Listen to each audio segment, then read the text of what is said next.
Good evening. I'll now call the City of Cannon Falls City Council meeting for Tuesday, July 3rd to order. Roll call, please. Councilmember Duncan. Here. Thomas. Here. Holst. Here. Johnson. Here. Mattson. Here. McCusker. Yes. And Mayor Robinson. Yep. All please stand for the Pledge of Allegiance. Pledge allegiance to the flag of the United States of America and to the republic for which it stands, one nation, under God, indivisible, with liberty and justice for all. Good evening, everyone. Welcome to a Georgia afternoon. At this time, the chair will take a motion to approve the amended agenda as submitted. So moved. I'll second. Motion by Merle, second by Bill. All in favor? Aye. Opposed? Carries. Moves us to item 5 on the agenda this evening, public input. Citizens may speak to issues not on the agenda. Before speaking, please give your name and address for the minutes, and please limit your comments to 3 minutes. Is there anyone wishing to address the council this evening?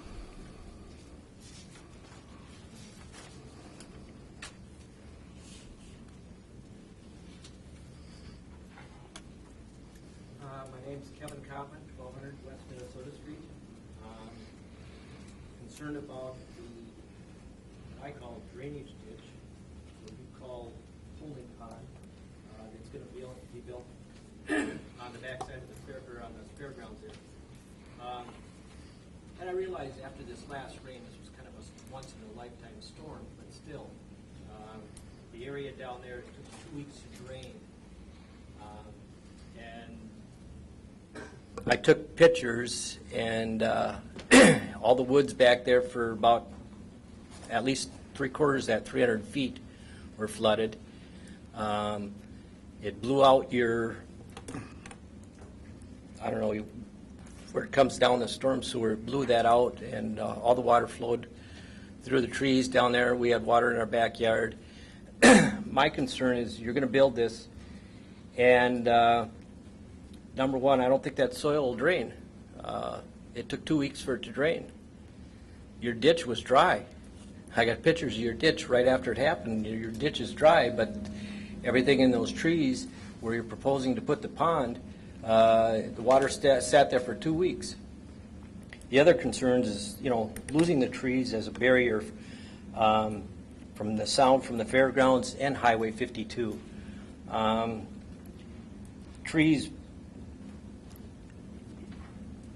give us a good buffer from the fair, especially now, especially like last night with the, I don't know if it was car races or the Derby. You take those out and the noise is horrendous. Those trees do buffer a lot of sound. The other thing too, my concern too is why you didn't go down Floyd Street with it, because everything drains down that way too. Floyd Street, you could have went right down Floyd Street. There's a little corner on the fairgrounds that sits behind nobody's property that you could have put a nice pond in there to drain. It wouldn't have affected anybody. Like I say, all the drainage goes down towards Floyd. You could have had one of the drainages go down the other end of the West Minnesota Street, and the other one could have went on Floyd. But like I say, we've lived there for 30-some years. We've seen water back there, and it just doesn't drain. It sits there. What's going to happen if some spring we have a heavy snowfall, a quick thaw? It just does not drain. We've got a lot of people here tonight that are concerned, have their concerns too, and I think you should listen to us. The biggest thing is devaluation of our property with having this back there. If it goes in, I'm building a 12-foot fence. It's going to be wood, so I don't have to look at the thing. It's not something that's pretty. The trees, there's a lot of wildlife back there that all of us enjoy seeing in our neighborhood. And I think taking trees out is not always a solution. I think you need to look at other avenues. Thank you. Anyone else?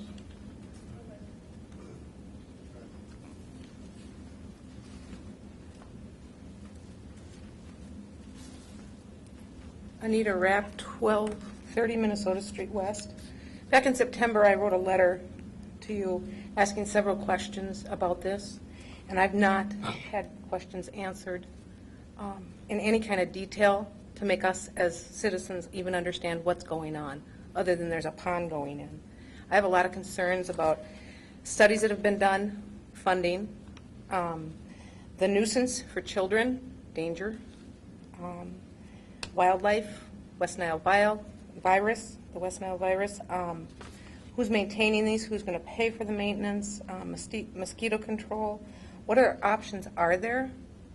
And the trees are huge for us, buffering the fairgrounds. And I guess, I don't know if tonight's the night, if there's a special meeting we can go to that's going to explain this to us as residents, our property value, it's going to be devastating. And with the way the economy is right now with our property value, I mean, it's sad. That's my questions, you know. And I don't know, there was a lot of them. And I really would like them answered. All right, thank you. Aaron, have you got all them questions on file?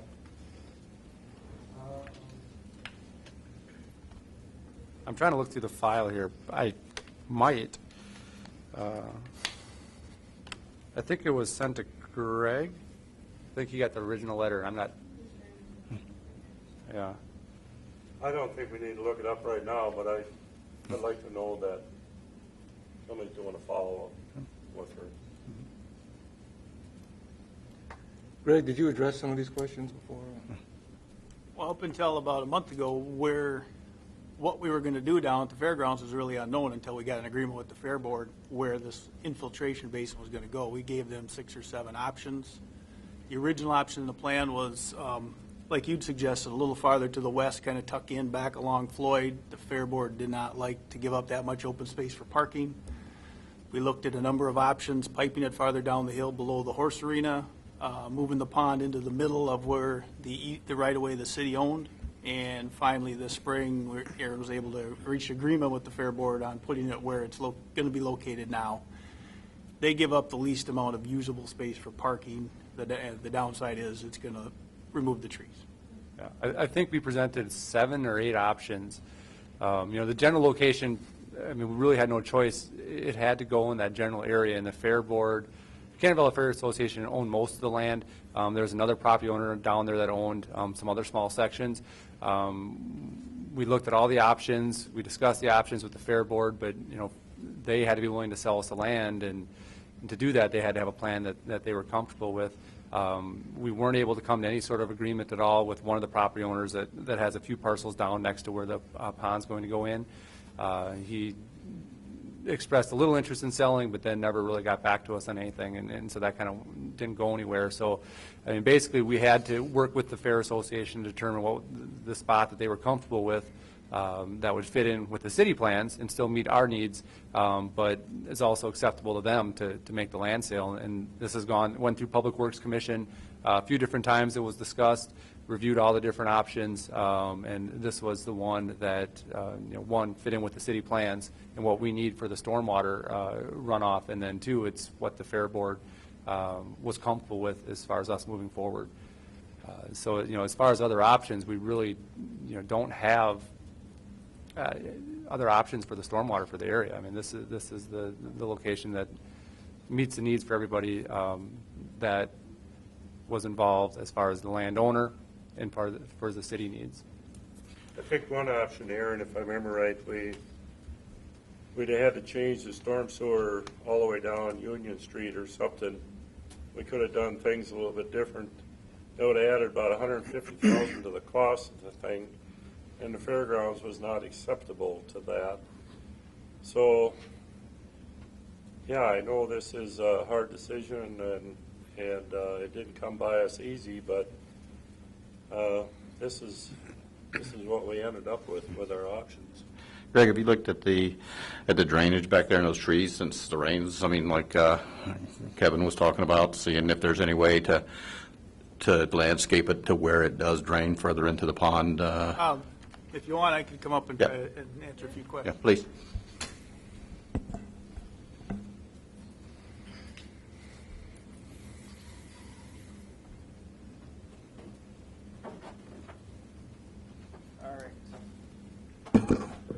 Okay, this is the plan for the infiltration basin. To start out, first off, it's not going to be a pond. It's not going to hold water, more than 2 feet of water at the most during a large event.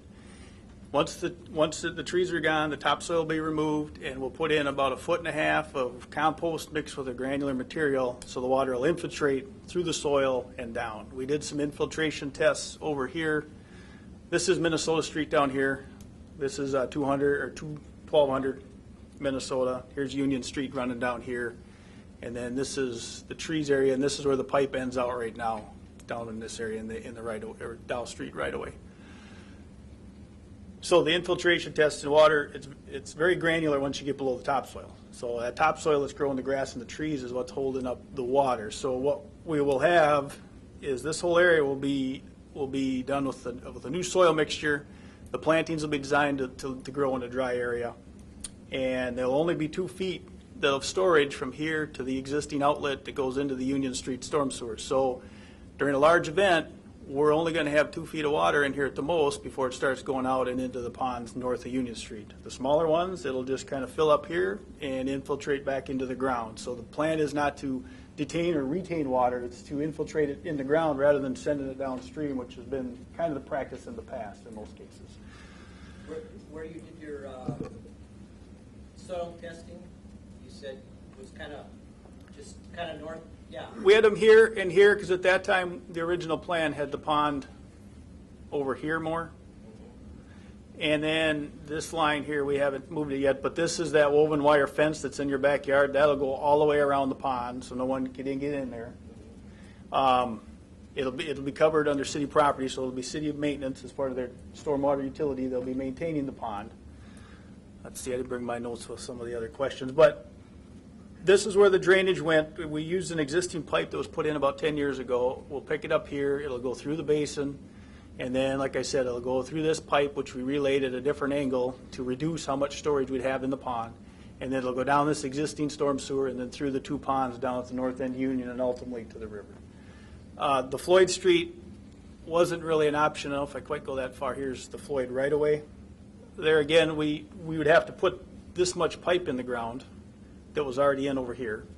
Plus, we'd have to deal with the fairgrounds, and they wanted to try to use as much of their current open space as possible for parking. So this is, of the 6 or 7 options we gave them, this is the one that they came back with that they would accept. You know, like I said, the original plan had it tucked in the corner here, and then there was a swale down to this culvert in this inlet. But, you know, we looked, like I said, we looked at several options, running all the way down to the horse arena. It just came to a cost issue, and this, you know, kind of gets the water from here into that system.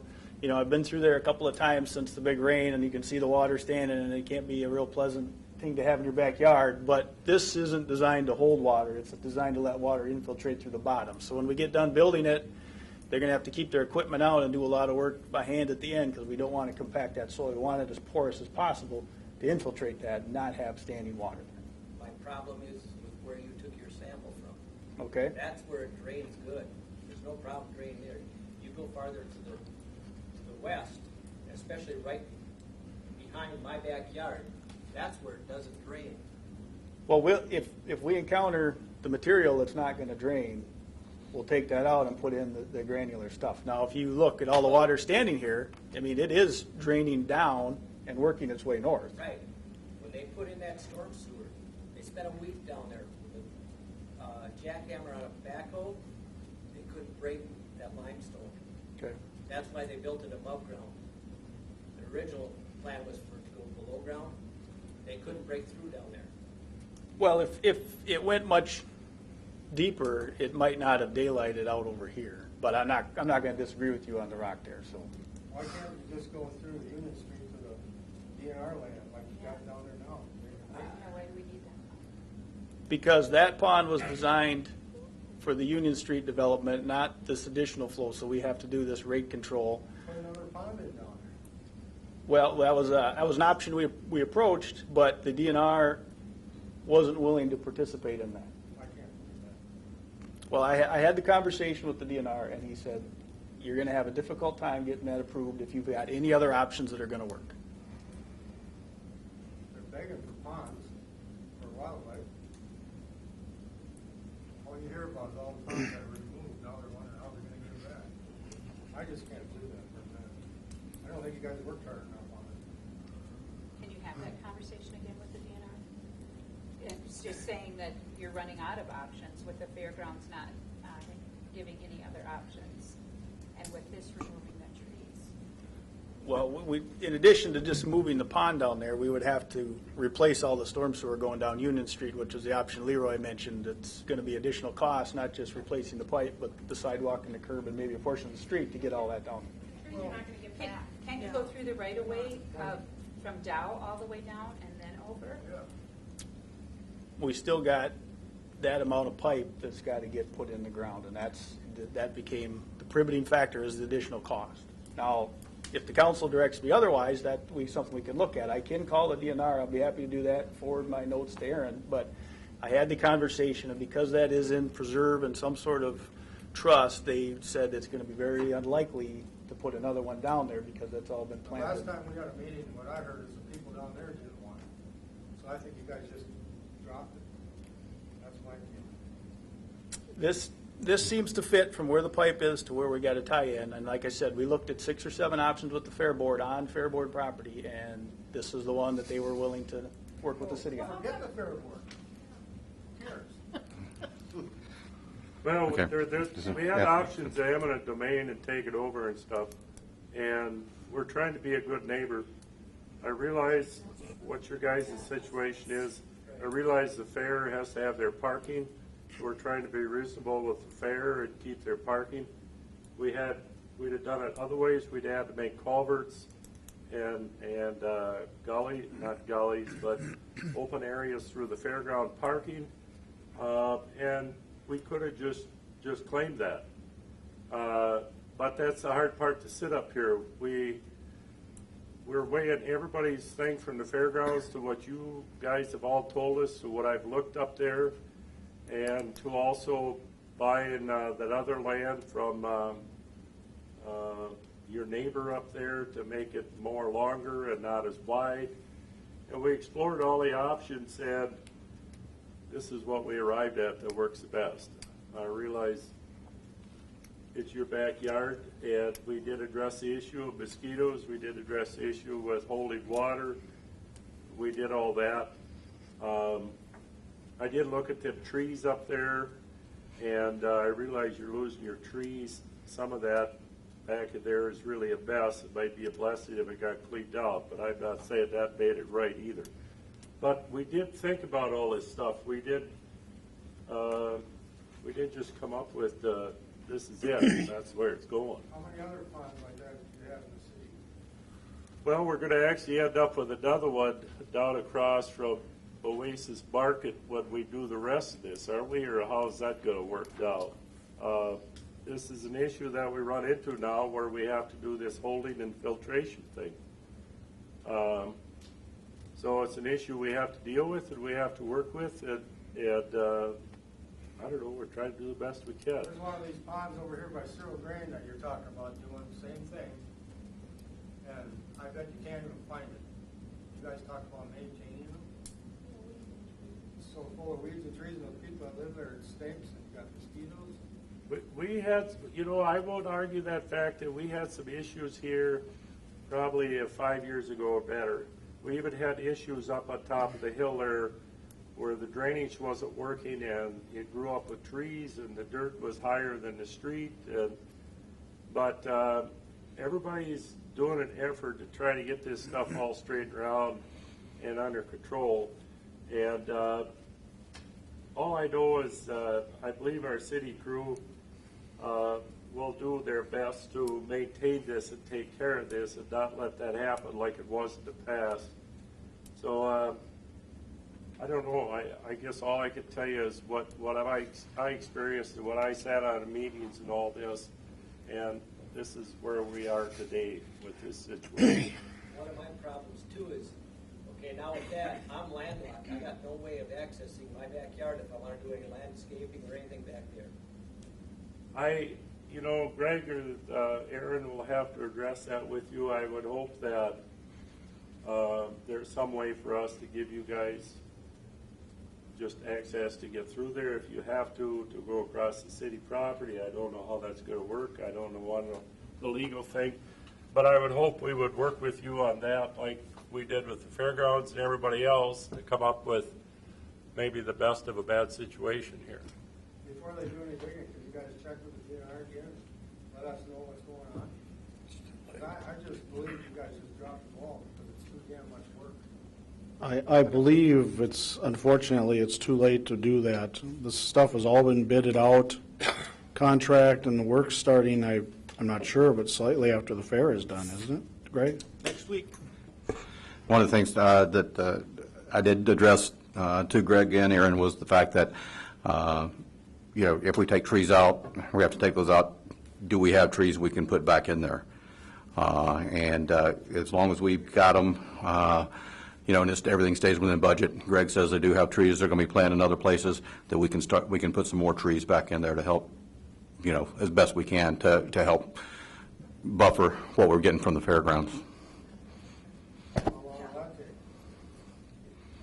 They're going to be mature trees. And unfortunately, they're not going to match what's in there. Can have the EPA come up and monitor the sound from the fairgrounds in my backyard next summer when we have the fair? Because it gets horrendous up there. Yeah. It's loud. It gets loud.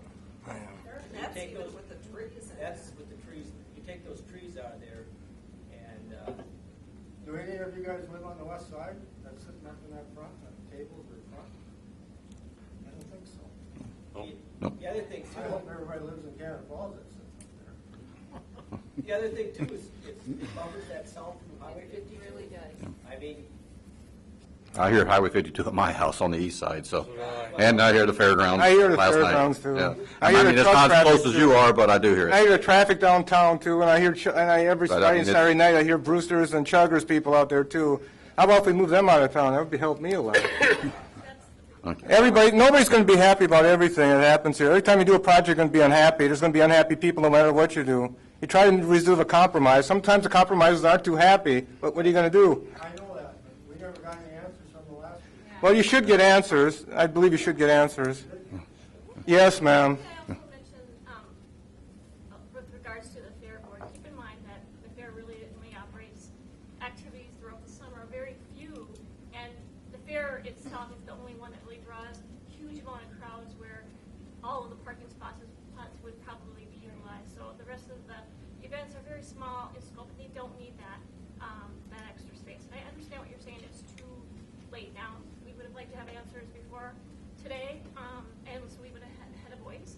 But there was no reason why you couldn't have just said, no, we're going to take, you don't need these spaces. The spaces, 99% of the time, we're going to take that, so we don't inconvenience and hurt property values of all the people who live along that line, who live there 365 days a year. Instead of 5 days a year. Yeah. We're there 365 days. And is this a done deal? Really? They've got contracts. Yep. Bids. Well, I'd have to ask our city administrator, is this a done deal right now?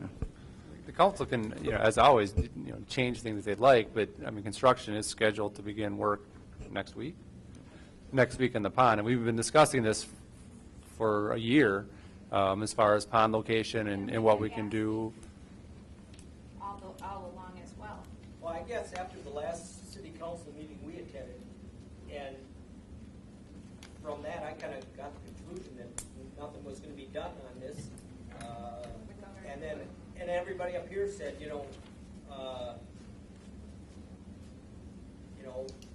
nothing's going to be done. We're all in agreement with you and all this kind of stuff. And then all of a sudden, we get a notice that it's going in. It's kind of a kick in the pants. We didn't make a notice. And it's, We heard interested parties, we didn't even we get heard it from hearsay. a notice. Because we started seeing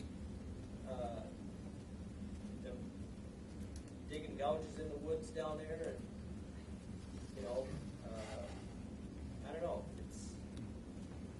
Who's funding this? Government, federal government? Yes, most likely. Well, this is all part of the project that was bid.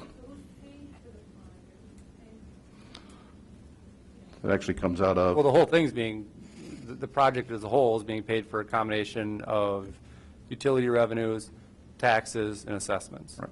So the usual for any sort of project like this. Assessments across the whole west side or across the whole city? Well, the assessments would be project-specific, so the ones that have already been done for the project. And then the rest of the project as a whole, depending on what portion of the project it is, either gets paid for out of utility funds or just general taxation. I have a question. He mentioned about the soil samples that you guys did further to the east. Not exactly where that pond is going to be. Is that correct? There haven't been soil samples done there? Exactly where it's going to be? We've done them here, but because of the woods, we weren't able to get inside where the pond will be. We don't know for sure if that's the best spot for it. I mean, you did say it was better for the east. I think it's probably fairly uniform across there, given the way of the land, but you never know. Once you start digging, you might find something. Well, when do you think you would get soil samples there then? Yeah. Well, we did them in the right of way. We worked with the Fair Board on this, and if you can see, if you go down, you see the water coming through. It's working its way through the soil, so we're pretty confident it's going to infiltrate once we get that top layer off. They would have went by it faster if they wouldn't have plugged that culvert I don't. before that rain. Well, that's part of the PCA permit. Those had to be closed up to a certain point, so so silt and stuff didn't go downstream. It's unfortunate. You get a big storm, but you got to keep these closed. It's kind of a catch-22. If you don't put them in, you get a fine. If you do put them in, it can back up water. So So if we have a big rain like we had a couple weeks ago, and this is in, is that going to fill up? Would it potentially fill up with a big rainfall and flood our backyard? no, no. The top of the pond is going to be a half a foot higher than the 100-year elevation of the water would be, given that 2 foot of clearance. Don't say that. Don't say that. That's the standard design for these. Is a 100-year event. I'm from South Dakota. Look at how South Dakota is flooded. Don't say that. Well, the one thing is there, when you mention that is, I don't, you know, if Greg wants to say that, that's fine. I would never guarantee that it ain't gonna come up in your backyard. But it's also gonna go over the curb and the sidewalk on Union Street and start going right down that street at some point. And hopefully the engineering and all this is to the point where that doesn't happen. But that rain we had 2-3 weeks ago, I mean, that was just phenomenal. We had one in '98. I remember that one because it was my son's wedding day, and the one in 2010. But the one we had 2 weeks ago, I hope that is not a sign of things to come. How about a quick thaw? We have a heavy snowfall, a quick thaw. That's where the 2 feet comes in. Because like you said, okay, the ground's frozen, it thaws, and then we get a March rain. There's only going to be 2 feet of water in that pond before it goes out the pipe and down Union Street. So it has to get to a 2 feet level to go out the pipe. Correct. Right along the fence line in my backyard, there's a huge gravel bar right there. That's why it don't drain. How long? It's real rocky, real something down there, but it don't drain. Like I say, that water sat in my backyard for 2 weeks. Sure. And that's out in the sun. And it just did not drain.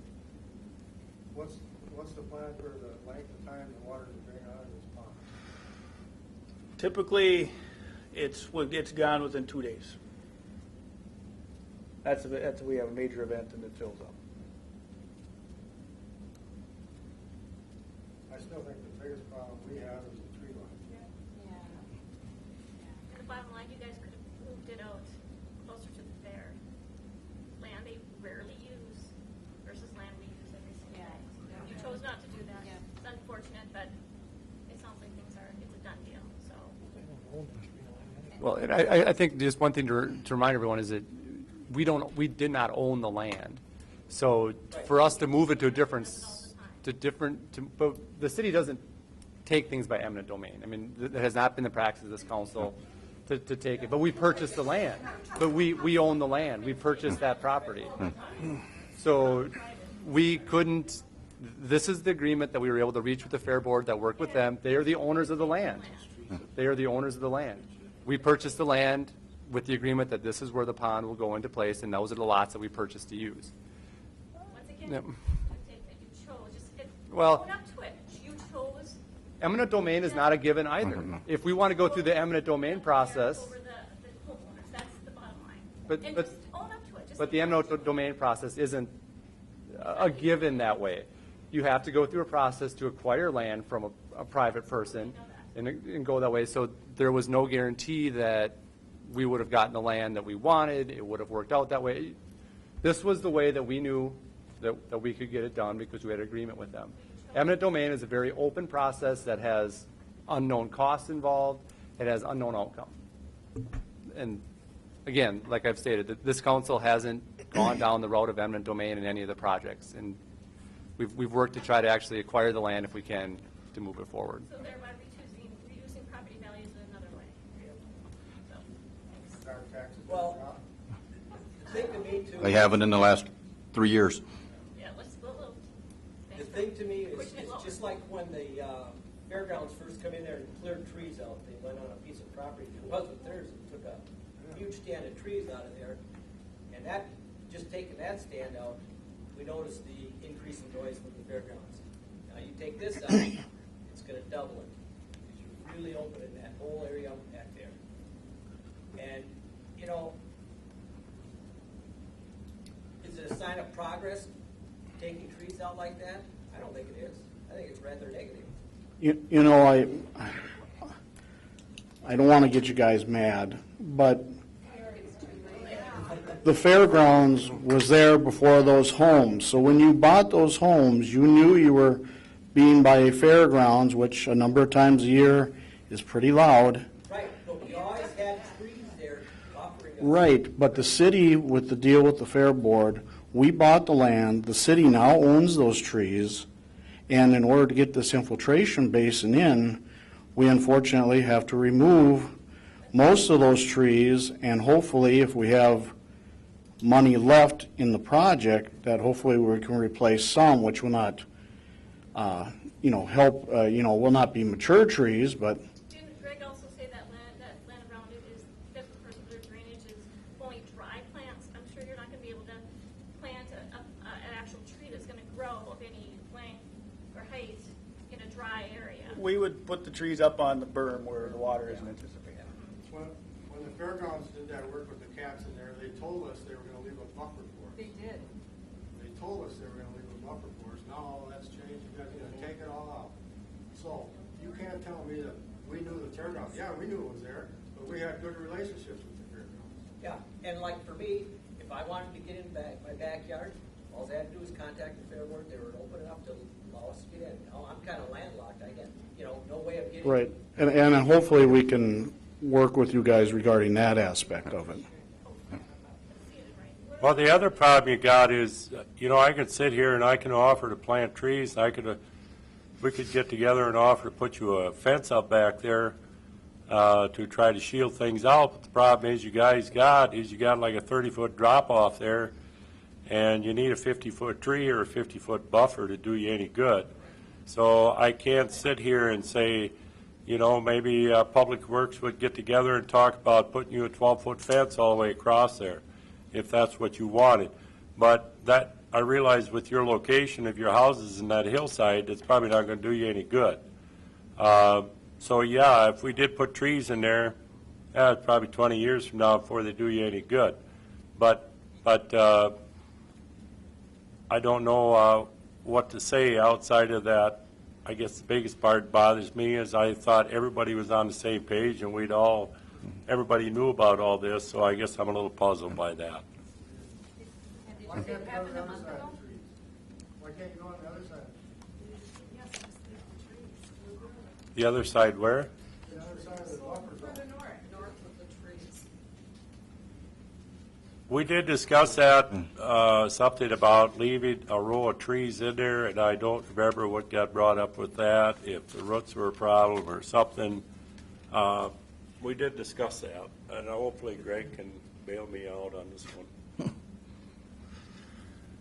This, north of the trees was part of the whole agreement with the Fair Board. So that was one of the options we proposed to the Fair Board, but they denied it. We were going to put it up here. We were going to put the pond up here, and the Fair Board said no. So we weren't able to work with them. Like I said, we had 6 or 7 options we looked at over the winter. I mean, we just didn't say, oh, we're going to put it behind them folks. So Which road is that you're showing on? this is the gate, and then this is actually Water that- Street. I believe it's the Water Street right away, but this is Union, and then this is about where the fair gate is right now into that back. You guys own up to Water Street? The city owns this now. But you used to have the right-of-way that could have gone there. Correct. Correct. When is that? And you know, you're saying you didn't know that we were concerned. September, I wrote a letter, we were here in a meeting, voicing our. Well, the Yeah, thing we is mentioned too, it. after that September meeting, I came out of here feeling pretty good. I did too. With talking with the board and everything, and that, you know, our voices would be heard. Yeah, you heard our concerns and, you know, and I come out of there with a pretty good feeling. Now it's like, wow, all of a sudden the game has really changed. How wide is the street? Excuse me? What's the right of way on a street? How That wide? right away up there was 80 feet. No, I'm talking on any street in the city. A lot of points in town have 80 feet. Typically, you see 60 or 66 feet of right away. How wide is this pond at the widest point? Well, these lots are 100 plus feet deep, so it's over 100 feet wide in most cases. So you could have possibly made it longer, not as wide, but still in that right-of-way. That was an option we discussed with the Fair Board, but they didn't accept it. So they get to drive the boat. And the But wasn't land, that your land as a right-of-way? Cities have no say. How much taxes does the Fair Board pay? Yeah.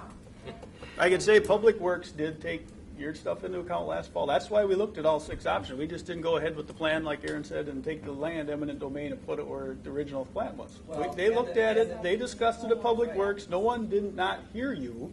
This is the decision the council made. right. The landowner to the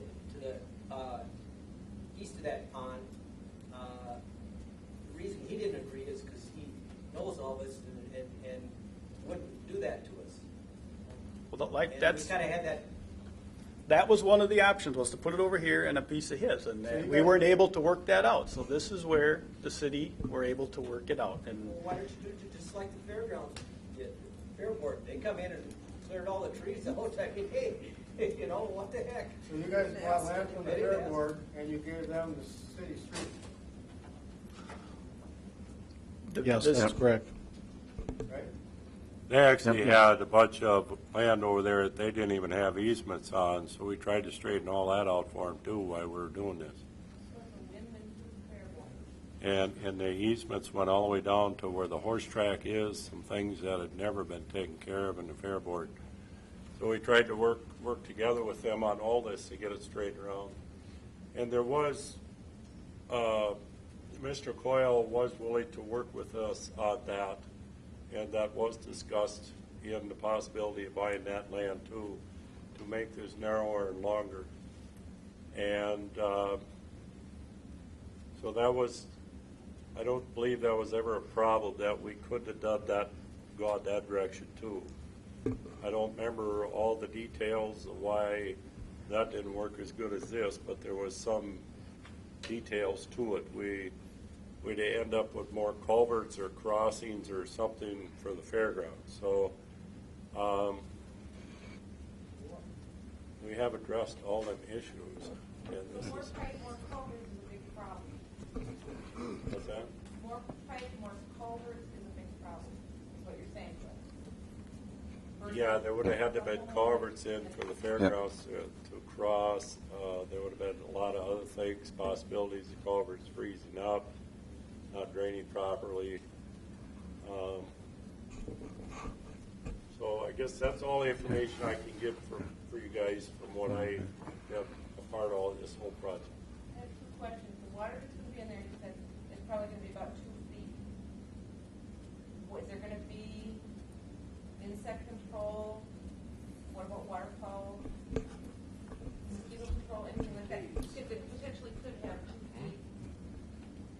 trucks behind the house the other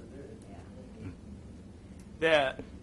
That's in a large event, the water could get as high as 2 feet before it goes out the pipe, but the plan is, the basin is designed to infiltrate within a day or two, and that's less time than it takes for mosquitoes to. It's Right. going to be dry most of the time. Okay. Now, the other thing you said was a fence that's going around it is what is there now? Yep. Okay, that's not gonna keep children out. The 4-inch woven wire. They don't keep them out of the Watch it fair. now. Yeah. Well, Yeah, that's part of parents telling kids to stay out of where they're not supposed to be. Why not in a dry pond? That fence and drowns in that, if there's 2 feet of water even, who's liable? It's a nuisance. Well, not to raise a bad point, but what if someone up on the west side, kids playing in the street and gets killed because we didn't put the sidewalk in? That's the same argument you're using. But that's going to be repaired, it won't be a nuisance for traffic. This is going to be there permanently like it is, and you would very often have 2 feet of water in it. It's going to be dry. I mean, it's not going to rain like it did, last week, every week, every month. I mean, it's going to be a dry system, just like Greg said. It'll go to 2 feet, it'll start emptying out, and within 2 days, it'll be dry. That's the design, that's what we're going with, and we're going to move on. So anyway, this one over here is dry too. Go with it. For weeds and bugs.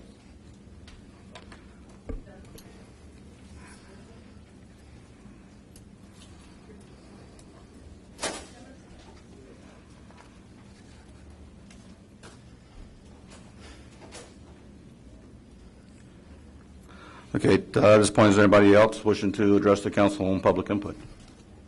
You should have told them that they should run for council so they can sit up here and make these decisions. Well, I mean, that's their prerogative if they should desire to do so.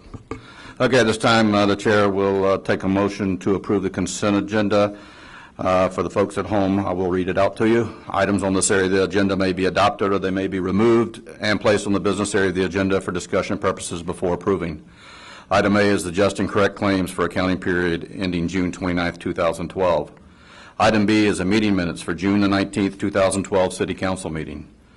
Item C is the second reading and adoption of Ordinance 320, amending Ordinance 315, an interim ordinance temporarily prohibiting certain development in the South Trunk Highway 52 corridor. Item D is the MnDOT billing issue. Item E, create full-time paramedic EMS ship supervisor position. Item F is to promote Ivan Markowitz to full-time paramedic EMS shift supervisor. Fire department road closure is item G. Item H is the VFW road closure request, and item I is add members to the reserve program roster. Are there any items anybody wishes to bring down to council business?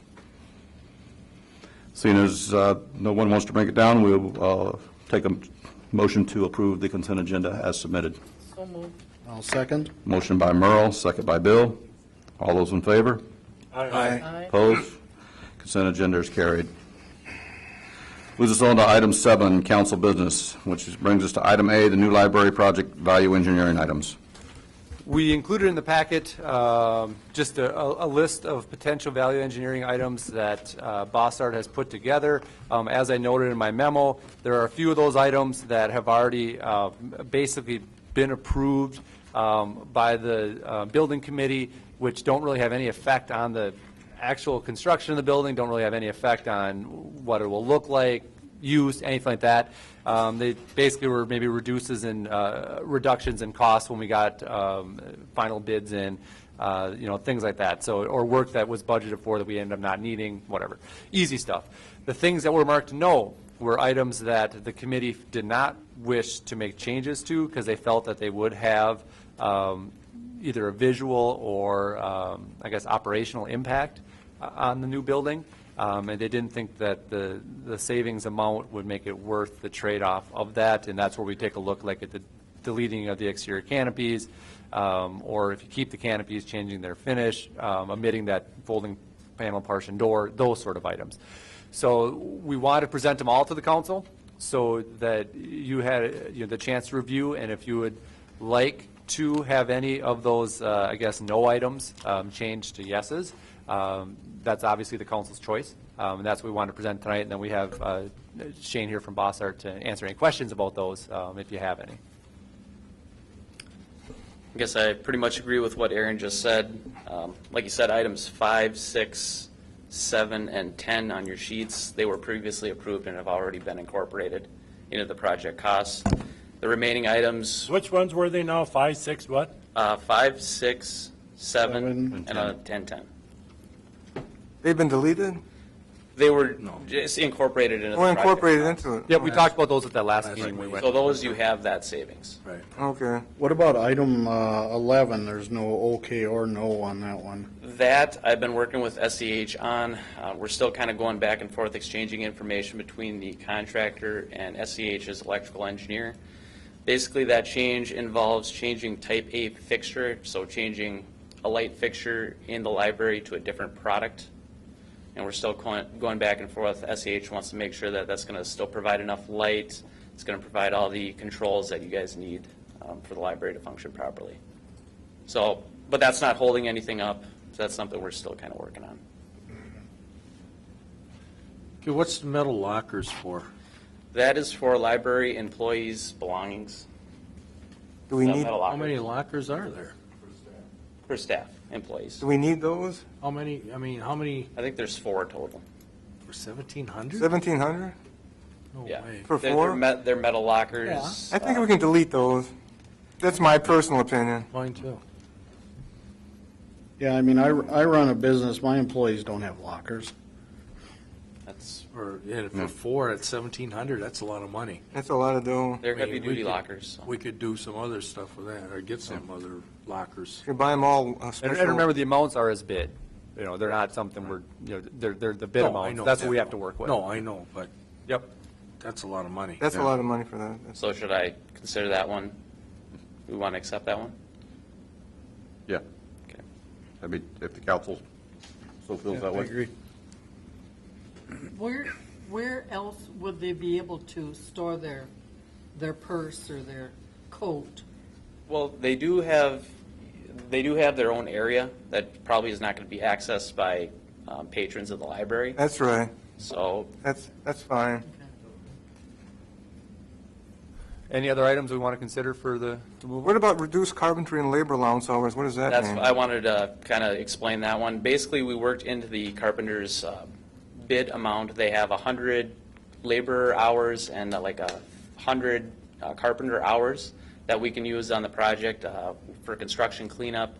Anything that might need, if you guys want to add signs. What does that mean? You just you put that in originally for their, to Correct. give them some room to Correct. maneuver And if in? we don't use it, you get it back. Okay. We just Get don't it all pay it if back. we don't use it. So it doesn't make Correct. sense to You officially can't make a really- change now, yeah, it's in not case gonna something affect- comes up where we need those extra hours, we have to go back and reapprove it. Yeah, but does, You just leave it alone now, and if we don't use it, we just get it back.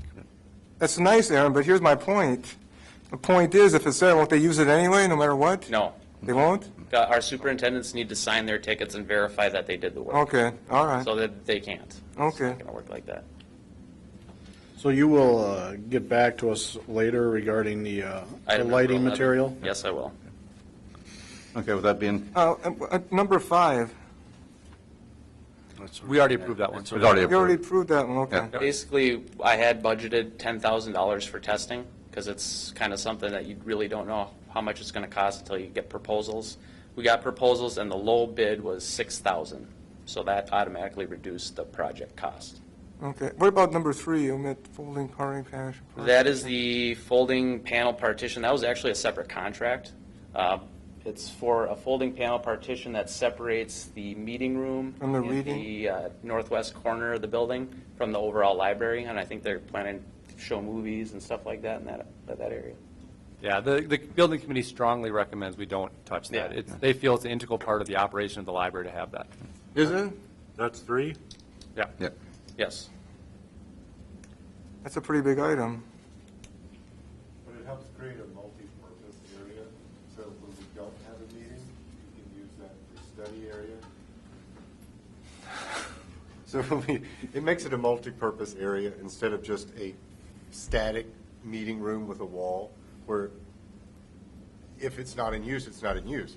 With the folding partition, we can open that partition up and use that space when there's not a meeting going on.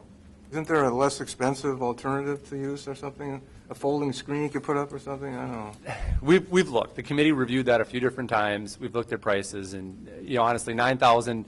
Well, in this context, looks big. In the context of a $1.6 million project, we think that the benefit we'll get from having it outweighs removing it. Well, if they need it, I guess. But Well, what's number one there? Are we deleting that or what?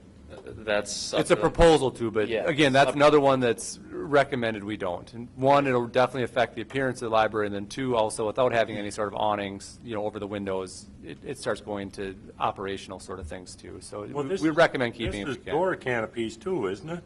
Yep. Yes, it's for the two canopies on the back side of the building, so the north side. Right. And then the one main one at the main entrance. Yeah, I mean, So I don't total. care about the windows, but it can be a real safety issue if you get a 1-foot snowstorm, that you at least don't have that 4 or 5 foot clearance by these doors. Yeah, that's why it's recommended they stay too. So I think right now, if 8 is the one that council feels comfortable making a change to, then I think it would just be a motion to Can I add approve the building one other engineer. thing, Aaron? Number 9 is also another option that the building committee did recommend, is that's deleting the metal letters. And those are the metal letters that are shown on the back side of the building, so the north side again. They just say Cannon Falls Library. That's something you could easily add later on, and we'll still put the backing in for the letters so you can add them at a later date. And that was one thing that they did approve. And isn't moving that forward with. something, Aaron, that we could do something like that, ask Gemini to work with us, they're a sign, our local sign company? Exactly. Yep, we could do that. So- And isn't there ways we can do that? Yep. They If got- we remove it now, we can add it later. They've got some plastic letters. I that look just assume the like ones metal. that said okay, like number 9, was something that we're going to do or eliminate anyhow. Is that Yeah. Mhm. the only one we're changing from this list is number 8, Number 8. the middle. Yep. And I'll make a motion to make that change to delete the metal lockers. For which one? Number 8? For number 8. Yep. So I have a motion by Bill to, And the signs, should we just do it together, or you gotta do each individual? well, no, we're just going to do the whole total project here, I mean, as far as this goes. So we got a motion by Bill to approve the value engineering with the change of, on item number 8, deleting the metal lockers from the project. I'll second that. A motion by Merle. Second by Burl. All those in favor? Aye. Who was that second by? Merle. Who was the motion? Bill. Oh, Bill. I thought you said Merle by Merle. I thought Merle did two of them. Might have said that. You can do them both. I don't know if that's parliamentary procedure. All those in favor? Aye. Opposed? Carries. That brings us to item B, Resolution 1972, ordering preparation of report on improvement for East Side Project 1. Hey, congratulations, I see you got the ring on now. I noticed a little henpeck look when you came in, just a little bit. Okay, let's go on with the meeting, guys. All Right. right. Have a good 4th, everybody. Thank you, you too. Thanks. Well, as you know, when we started this 3 years or so ago, we had kind of a capital improvement plan put together where we took a look at all the infrastructure in the city and sort of laid out a long-term plan for addressing all the areas. And basically, at the end of it, we would have pretty much reconstructs done on majority of the city, especially the parts that really needed it, obviously. So when we did that, we prioritized the projects out. First priority was the West Side 1 project, which is being completed right now. The second priority was our East Side 1 project, and that is, according to our schedule and what's worked into our financial management plan, is slated to start next year. So to do that and to start in the spring next year, we need to basically start the process now, because if you remember from the West Side project, it's a long process of putting together plans, holding public hearings for assessments, approving bids, all those sort of things. So this is the first step in moving that East Side 1 project forward, and Greg can kind of quick just run through what that project is, and then we can go from there. Will there be any holding ponds over there? No, there's existing storm sewer on the west side. All right. Or, excuse me, east side. East side. This is the figure that's in your packet here. It's in color. This was from the 2009 capital improvement plan that Aaron mentioned, and it broke the east side project into two, East Side 1 being closer to the high school and then East Side 2 being kind of between downtown and the school around the park. In anticipation of this, I met with Public Works and asked them, well, where do you have the worst water main and sewer issues right now? And are we accomplishing fixing the biggest problems with East Side 1 right now or not, just to make sure. So met with them this spring, and that led to Figure 2, which doesn't show up the best, but you can see the school here, and then here's Highway 19 coming through town, and then Bridge Street going down to Cannon River Avenue. So after meeting with Public Works and kind of finding out where the worst water and sewer issues were, we rearranged it to more of a it's still kind of a north-south deal, but phase 1 would be all of the blue, which is Water Street, Grove, Almond, and then the 3 cul-de-sacs, and then a block of Vine, a block of Cedar, Water down the hill, and then that block of Bridge Street coming down to the bike trail. And then also the 3.5 blocks south of 19 that are currently gravel now, that we have some small water mains and some dead-end mains that are feeding people, and we have some pressure issues over there, which would be a block of Oak, the block of Vine south of 19, and then that block and a half, 2 blocks of Hoffman from Grove up the hill, and then Kirk circles back around on Oak. Phase 2, which would be 2017 if we follow the schedule, would be all of Minnesota Street, all the way to the school, and then Almond, Grove, and Cedar. Vine and Oak appear to be in good shape pavement-wise, and we don't have any infrastructure issues in those 2 blocks. Same with that block of Water Street between Cedar and Oak. This doesn't address the houses on 19, along Highway 19, does it? No, the houses without sewer and water are down just to the southeast of the school. And that's not included in any plan? No, and when we looked at them a few years back, any water and sewer connection from them would come basically across 19 from the north to the south. Because of the cemetery and some other issues, it just isn't feasible to come back into this with them. So, okay. So do you have any cost estimates? Well, in the capital improvement plan, and what we did when we looked at kind of shuffling the 2 projects, if you will, we tried to match the 2 costs that were in the capital improvement plan, and we are pretty close, within $100,000 of that, with mixing these up, but we're taking care of some of the worst issues Public Works has. And in the report, East Side Phase 1 was about $2.6 million, and East Side Phase 2 was $1.6, and we're pretty much at the same 2 when we break them out that way. To give you some relation, West Side Phase 1 was 3.2, so we're doing them in order, descending order of cost. So we're about $500,000 less anticipated cost at this point than what the West Side project was. How bad are those streets over there that you're thinking of? In this case, it's not so much that the streets are bad, it's water and I mean the sewer. water and sewer pipes, excuse me. We've got a number of dead ends up in this area, and a lot of 4-inch main, which needs to be replaced with 6-inch main if you do a reconstruct project for the Department of Health. And there's a block of either Vine or Grove that Wes was telling me that every time they clean it, they have backups into the houses because of the pressure issues, because there's grade issues. And I think there's about, within these 2.5 blocks of Water Street, they've had close to 6 breaks in the last 2 years. 6 breaks? Oh, yeah, even in the wintertime. So how much was it again? It's 2.6. 2.6 million. That'd have to be all bonded for, right? Same as West Side, we'll assess 20%, which is the minimum required by statute to do the revenue bonds, the assessment bonds. So we'll assess 20% of the project costs. We'll pay for the water, sewer, storm sewer portions out of those funds, utility funds, and then the rest will be paid just out of general city levy. So the exact same structure and the exact same process we do with West Side. What'll that add to our debt now? Yes, it'll obviously add to our debt. The exact amount, kind of will remain to be seen, but it has been, the estimated amount has been factored into our financial management plan. So when you look at that plan, you look at levies laid out for the next 15 years, this is part of that. But it would push our debt to what, over 20 million, 21 million? Yeah, probably somewhere in that area. Yep. But that would have extra tax levies, right? We have factored in the levy into the plan, so yes, we would have to levy for it. What would that do to our bond rating if we're over 21 million in debt?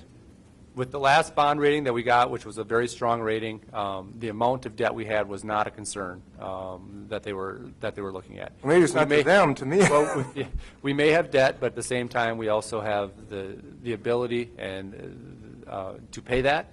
And we've shown, I think, with our planning, the long-range plan that we can address the debt while still minimizing any sort of tax levies to the citizens. We have numbers factored in, but I think last year, I can't remember what the plan had called for. It was some sort of increase in the levy last year with the West Side 1 project, but through other changes in our budget, we were still able to keep the levy flat. So just because we project it doesn't mean it has to happen as an increase. Well, the current, you're going on current revenue streams right now, and you're projecting to the future what there will be, but the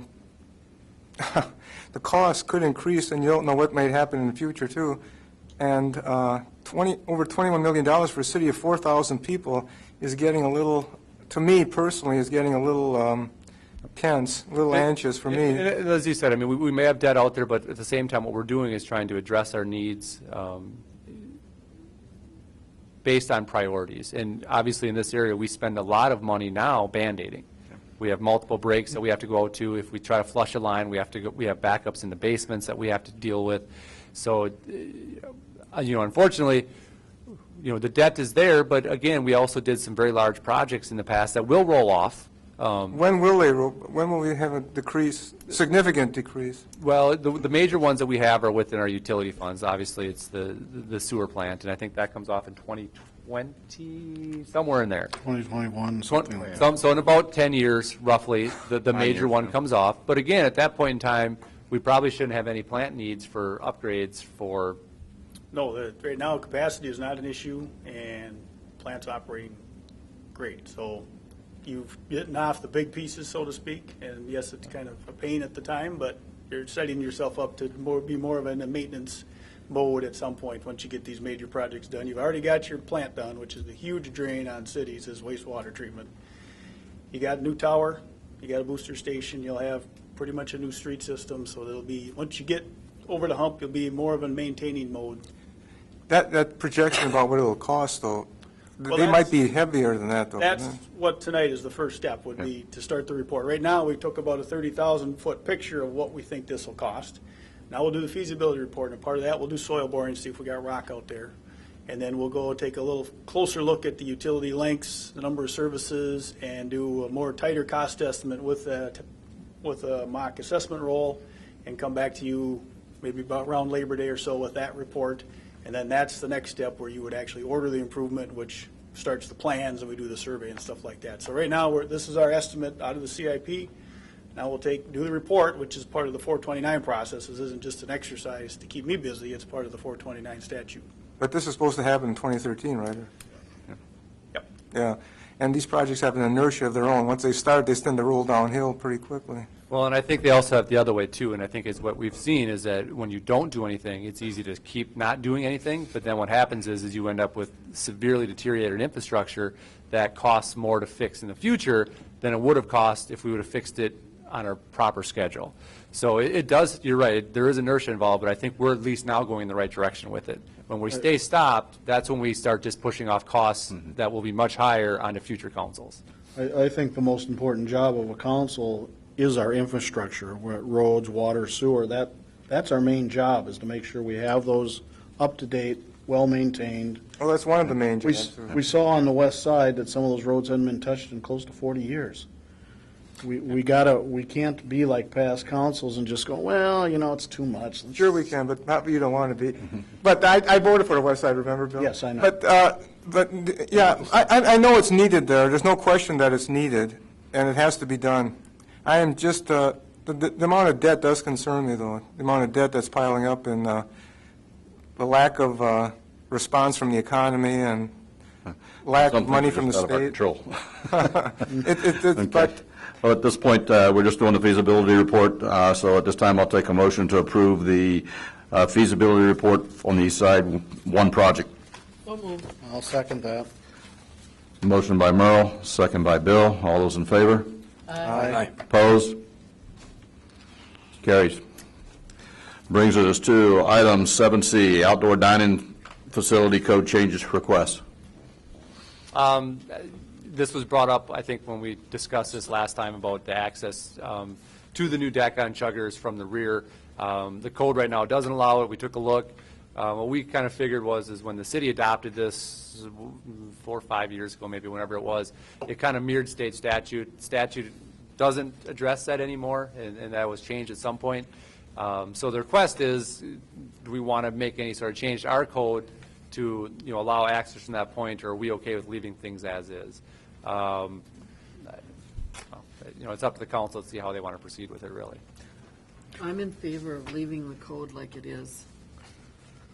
Would chuggers have to still maintain when their deck is in use someone out there? Right now, they have to no matter what. They have to have Okay. somebody out there. There's If somebody there's out there. alcohol served, food out there, you have to have an employee out there at all times. Okay, so there will be someone out there watching. Yep. I think it makes sense to make a change. I think they're going to be coming and going anyway. I mean, that's a natural, it's a natural exit and entrance. I mean, to let people go all the way around the side, I mean, it's pretty silly, I think. I don't think it makes much sense. And they're going to do it, I mean, there's going to be some people who do it anyway. I mean, so what are you going to do? Arrest them when they go in? Jeff, do you have any concern from a safety policing activity? I'm kind of mixed on it. Aaron and I have talked about it. I mean, there's advantages for the business. There's advantages for the city, in having more restricted access. I know that the Planning Commission had some discussions on it, and I think they were pretty much evenly split. From just a public safety standpoint, we're going to address it in the manner that it has to be addressed. If we start having problems, the council is going to be made aware of it. And ultimately, especially in our liquor establishments, we have a much bigger hammer than outdoor dining if we need to bring it down. Any further discussion? I actually kind of thought about that, and it seems a little bit crazy to me that if you wanted to go down there and you were sober, we want you to enter the front door. But if you get plastered, it's okay to go down stairways, but it's not okay to come up stairways. Well, and also just as a note that if it wasn't for the outdoor dining, they could use that as an entrance exit if it was just liquor being served. Right. We don't have a restriction on the liquor, but it's the dining side of it that causes that restriction. But I also understand this is a business. He spent a lot of money. There is parking down in the back. And there's an advantage to having that extra parking for him down there. I know Brewster's got parking out behind them. So I really think it should be changed. I agree. Okay, well, at this time, the chair will take a motion to approve the code change to allow the entrance to the back end of the establishment. I make a motion, we do make such a motion, we do vote on such a motion. Okay, I have Phil, a motion by Phil. Is there a second? Second. Second by Leroy. Is this the one where we've decided they were going to pay for half of it, half of the code change? That's what we did with the Cannon Valley Fair, but the conversation we had with the fair was there were nonprofits who were just going to make them pay half. So generally speaking, when we get a code change request, it's a $450 fee that we charge because we have with a zoning code change, we have to have a public hearing. So we'll have to hold a hearing, and then, well, it's the same process as any ordinance, but because it's a zoning portion, we'll hold a hearing, first reading, second reading, then it's adopted. It's the same thing you did when you had the deck, when you had to go through the deck. Similar to that. So my question would be, too, is when we're done with this, is do we want to charge them for it, or is this something that we're doing as a benefit for, say, all of our establishments or future establishments? So do we want to charge or not? Well, this change would affect all establishments that would I mean, Mill Street, deal with Mill Street's got that. Mill Street, Brewster's, VFW. Or any future establishments that may come in as well. So that would be my question after you guys, if you approve moving forward, is do we want us to charge that fee? Because technically, while it will benefit chuggers, they are asking for it for that reason, but it will also be a benefit to all the bars as a whole, or all the restaurants as a whole, I should say. Right. So it doesn't make sense to charge them for something that's going to benefit all the others as well. Well, plus the reason we did this permit, and we went ahead with this, is hopefully their taxes go up to $300 a year because of this expansion, and that's what we want is income. Okay. So I think it's a little bit double standard if we charge them because some law doesn't fit things today. I don't know if that's quite fair. Okay, we have a motion on the floor by Phil and a second by Leroy to approve the code change. Any further discussion? Not all those in favor, signal by saying aye. Aye. Opposed? Nay. And we have 1 nay, it passes. So we'll have probably a public hearing at the, maybe the next, no, first council meeting in August. You got to have time to publish and stuff, so that's when we'll get the process. So by the end of August, it'll be cleared up. All right, that moves us to the last portion of council business tonight, the Progressive Rail Development Agreement. I'll move up here for this one. We passed this out for you guys tonight. This isn't very big, so let's see if I can try to make it a little bigger for you. This is the updated plan for the site. We've discussed this a long time back. We actually approved already the first reading to sell the parcels, which are this little area here, oops, this area here, and like a little triangle here, which the city maintained for whatever reason, but obviously is being used by the malt house for their operations now. So anyways, we've already had the first reading of that. If we go through with this, we'd have the second reading, finalize that tonight. Basically, the plan is this. The city's vacating Ohio Street here. This half of Ohio Street goes to this property owner here. They can continue to use it as an access driveway to their back, whatever they want to do. This half of Ohio Street will be used by Progressive Rail for an access to their site. They will grade this, they will put down a gravel road, and they will mark it right here with a sign that says private drive. So it's not hopefully too much going to be mistaken as a route through, although it's not maybe used as often as that now. What will happen is, and then also on this side, they will have a gate placed right here, so there will be no access that's allowed currently. There'll be no access that comes in here except for emergency purposes when they can raise that gate up. So if we need a second access, if there's a fire, if there's something like that, we want to maintain access there, but there will be a gate up so that there won't be any through traffic, there won't be any confusion, there will be no trucks that come through here at all anymore, which should definitely help with some issues that we've had with neighbors on this side and the trucks queuing up and things. So there'll be a gate there to not allow access. How it'll work is trucks will come in this way onto the vacated Ohio Street entrance. They'll come in, make a U-turn, come right back out the same way. One of the concerns we had from some business owners here was that they sometimes have trucks come to the back through the alley to make deliveries, and if we completely shut the alley off, which technically it will be right here because we're vacating this Ohio Street, then they don't have access. So what Progressive Rail has done is, if you look, you can barely read it, but it says that they're going to place a gravel access at this point. So what happens, the alley will come like this, and then we'll come over right here, and then they've granted a public permanent easement for use of any vehicles that enter this alley. So what that means is that Progressive Rail put a little entrance here, so the alley will technically now run here, go in here, and the trucks then will have the same use of this area to turn around and go back out the alley that that these trucks use now for their turnaround. So, But not the Progressive trucks, just the trucks for those businesses. It's only for the businesses that in this area that have deliveries to the alley by truck. Now what they'll do, instead of coming in and going out this way, is they'll come in, go through this, make their U-turn, and turn around and come back out. Progressive's already agreed and signed a permanent easement for this, so that we will always have access indefinitely to use as a turnaround point for the alley. We have that all, I think it was even in the... And the businesses in question are Yep. fine with that? Yep, and it's actually probably a better situation for them than the way it is right now for turnarounds. Because right now, when they come in and come through, there's often conflicts on Ohio Street with Progressive Rail's vehicles coming through.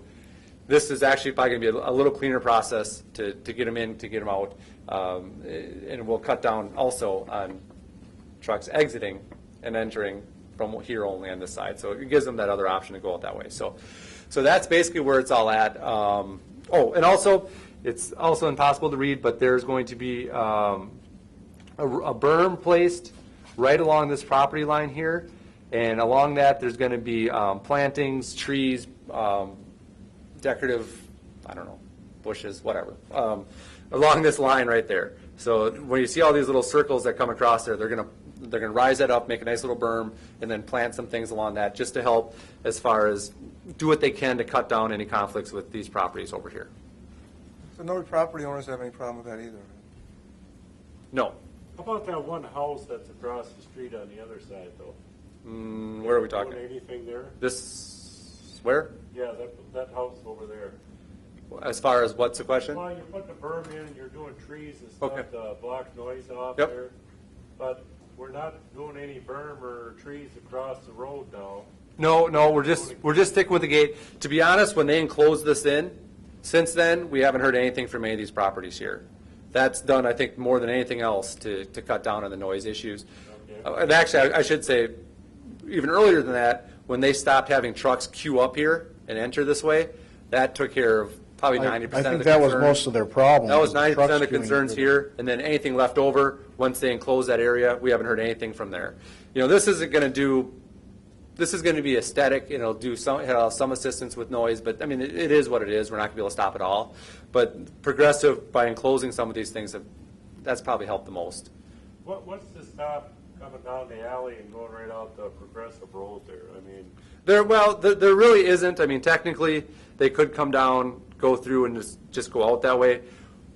Progressive's going to tell them no, because right here is where that public easement ends. So technically, this is their private drive, and there's not legal access in and out. So they'll just tell they're going to explain to the drivers that this is where you're allowed to go with. is there going to be signage on the corner there or something that says turnaround area or something, or? Well, I imagine they will. I mean, we've got to use a little common sense with this, too. I mean, at the same time, vendors will learn you know, over time. I mean, And they're just going they'll to talk learn. to them about it mostly, I think. I mean, you know, that's we're- going to be the biggest thing, is just to explain to them, here's what it's for, here's how we want it to work. And then I heard you say gravel. Is there some kind of state requirements? Is there first 20 feet going to be blacktop and then gravel from there on? My guess is it's going to be probably most of the gravel the whole way in. There's not any requirements as far as having it paved.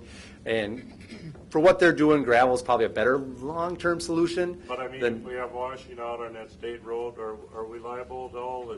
No, MnDOT will get on them for that since it's now a private drive, which is probably better for us, for MnDOT to have to deal with the railroad than we have to. Okay. What about the railroad tracks across to go into to Progressive? We've contacted. Getting a lot of We've contacted MnDOT probably half a dozen times to come fix that, and they've always said it's on their list. Yeah, it's wonderful. On their Christmas list, right? Okay. Yeah. Okay, do we have to do two motions, one to agree for the development agreement, or? I think you can do them both at once. Okay. And the second thing there is the second reading and adoption of ordinance 314, authorizing the sale of city-owned real property. The chair will take a motion to approve the proposed development agreement with Progressive Rail, subject to the receipt and acceptance of the revised Exhibit C, and the second reading and adoption of the ordinance 314. So moved. I'll second that. Motion by Merle, second by Bill. All those in favor? Aye. Opposed? No.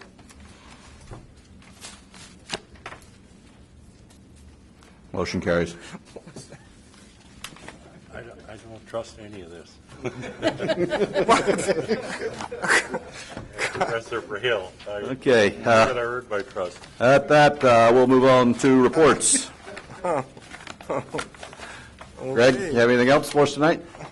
Well, the west side is all paved and ready for sod. We're going to kind of wait here on the weather a while before we sacrifice some sod over there. So I haven't heard any complaints or heard anything else through the city. We do have an insurance claim or two that we're working on. Has been forwarded to the insurance company, the contractor, and we're waiting for a response. Greg, how long will it take them to do that infiltration basin?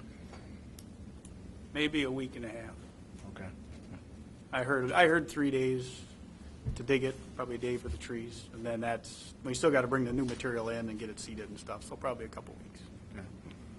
Where are we at with the sod, Greg? We're going to evaluate next week and see what the weather looks like. When it cools down. I'm really concerned about that hill in front of the Lau property there and stuff, Marvin Lau property. I'll talk to Joe Thursday and see if they have it. They were talking about putting some blanket over that piece rather than just running sod down there, because that would help hold it a little better and shade it a little bit. And I was really amazed after all that rain and I drove up there. I thought that hillside was going to be gone. I was amazed it held up as well as it did, but I really think we're pushing our luck if we don't at least get that hillside sodded. I would expect probably within 2 weeks it should be green, unless it stays 90 degrees for another 2 weeks. It's supposed to be in the 80s starting Saturday. Once it's placed, the contractor has 30 days to maintain it, and we might talk to him about maybe cooperating on some additional maintenance if the weather is going to continue to be dry, just to get it to Labor Day and hopefully cooler temps. Thanks. Justin? Did you like the pictures of the library?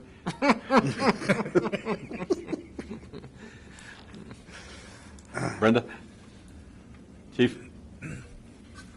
Well, the fair's underway. We have our parade on Wednesday, so I just want to remind people that Minnesota, 2nd Street, Mill Street, 6th, Stoughton, and 9th will all be impacted with the parade. Although I noticed already this morning when I came in, they were staking out spots. We will be restricting access to those streets starting about 11 a.m., some of them slightly earlier because of parade lineup. The event tonight at the fair will be going till 1. We had that ordinance change, so we're anxiously seeing what that does for business for us. Our staff is in and prepared for it. As you can tell, I'm dressed a little differently. I plan on going out to the fair from here. So if any of the council members want to come along, we'll find somebody for you to ride with tonight. It'll be an interesting evening. Other than that, the only other thing I wanted to touch on was the information that I received relative to our flooding. The state has made their application to the federal government for a presidential declaration of disaster. Once that's made, that formally kicks in the FEMA process. Right now, we've been sort of in that in-between stage. There's no guarantees in life, but everything that Aaron's hearing and I'm hearing is that it will be granted. It's just when. And then we'll begin the process on that once we get that federal disaster declaration. That's all I have. Thanks. Well, Merle? Happy 4th of July, be safe. Bill? Yeah, I would just say for the people, especially watching the parade tomorrow, keep well hydrated because it's going to be a hot one. Drink a lot of water. Leroy? Bill? I just, I've been noticing Brewster's and Chuggers, there have been problems on the weekends here. And the level of violence is increasing a little bit. I noticed because I talked to the police, and I also look out my window and I see it. So I think Brewster's is a big problem waiting to happen. Something ugly is going to happen there eventually if this keeps up, and then it's going to be too late, and we're going to have to take away their license maybe, or at least take it away for some time. You can't have that level of rowdiness all the time on the weekends here and not have bad things happening. There's just too many bums hanging around there after hours, after they drink in there. I know there's a lot of good people that go to the places, but there's a small element, 10%, something like that go there to look for problems, look for trouble. And it's getting to be a sort of a black eye and eyesore for downtown Cannon Falls. And Brewster should be hiring some people to control it. It's bad when the customers control the bar instead of the bar controlling the customers. And I'm just afraid that something bad is going to happen there in the next couple of weeks, and that'll be too late. Well, it's happened at other establishments in town also, so, I mean, they're not the only ones. Not to that level. Nope. Well, happy 4th of July to everyone. I did receive a memo from the League of Minnesota Cities that they recognized 23 legislators this year for their actions and leadership on a wide variety of legislative issues. They recognized our Senator John Howe for his work in the legislature this year. So congrats to him. And everybody be safe and stay hydrated. This weather will break soon, and then some of us will be complaining about snow. No, I won't complain. With that, the chair will take a motion to adjourn. So moved. Second.